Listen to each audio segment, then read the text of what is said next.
Okay, this is my audience of 3 adults.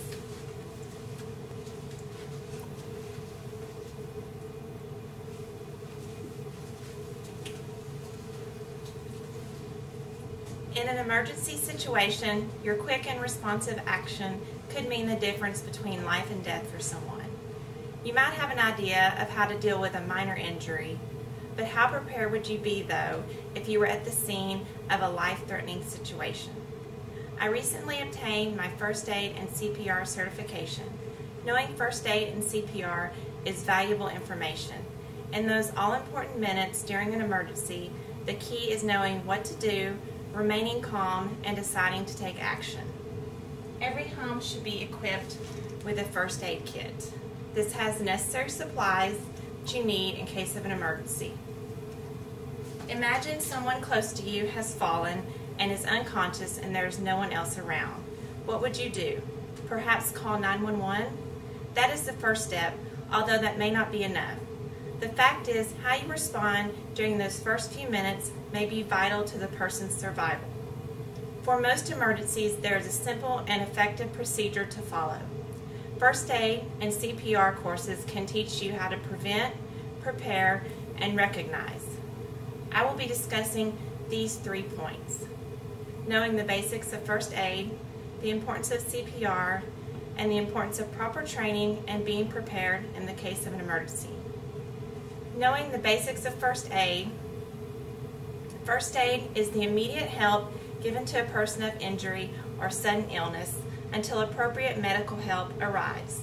This can include helping someone with a possible broken bone or sprain, stopping any bleeding that can be seen on the victim, making sure the scene is safe, and preventing further injury. Learning how to administer first aid can keep someone calm until an ambulance arrives. First aid is generally not the only treatment the person needs, but it helps the victim for the short time until advanced care can begin. According to the National Safety Council, 62% of all intentional injury deaths occurred in or around the home. Also, 25% of emergency room visits could be avoided if people knew basic first aid. First aid can mean the difference between temporary and permanent disability, between rapid recovery and long-term hospitalization, and between life and death. Having the proper training in first aid and CPR increases your ability to help during an emergency. Time is crucial when someone requires CPR, and it is important to know how to properly administer CPR. The initial CPR stands for cardiopulmonary resuscitation. Cardio means heart, pulmonary means lungs, and resuscitation means reviving. CPR is a way of saving someone's life by keeping their heart beating and making sure oxygen gets into their lungs. In the article, How Does CPR Work?, in the Current Health publication, Dr. Vani Nankarni, and spokesperson for the American Heart Association, explains how CPR works. Blood is pushed out of the heart by a combination of direct heart compressions, and the pressure generated forces blood from the chest to the body and the brain. Assisted breathing can help fill the victim's lungs with air, providing oxygen. Based on a study conducted by Dr. David Matlock of the University of Illinois College of Medicine, research shows that the Bee Gees song, Stayin' Alive, offers a perfect pace, 100 beats per minute, for performing chest compressions during CPR. Until medical help arrives, CPR is vital to someone whose heart has stopped beating. It may double to quadruple the chance of survival. Learning the basics of first aid and how to properly administer CPR should be important to everyone. Being trained, prepared, and taking action are all important in the event of an emergency.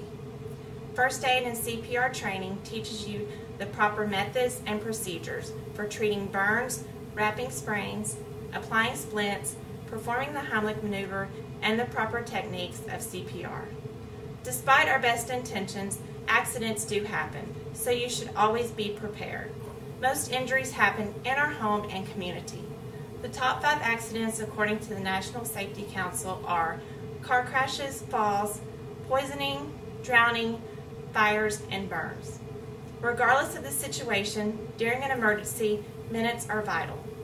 Today I have discussed knowing the basics of first aid, the importance of CPR, proper training, being prepared, and taking action in an emergency situation. You should consider the following actions.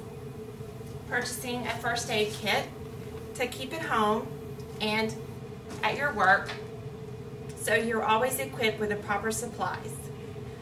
Also, you should contact your local Red Cross or other organization that offers first aid and CPR training classes. Share this information with friends, family, and coworkers and encourage them to take the training class with you. Also, the American Heart Association has an iPhone application that is available online called Pocket First Aid and CPR. All of these actions can only help, and more lives can be saved. In the time it has taken you to listen to this speech, you could have been faced with an emergency situation. Knowing what to do when minutes count matters. First aid and CPR are easy to learn. Once you have those skills, they will be with you forever. What only takes one day to learn could be what ultimately saves a friend or loved one's life.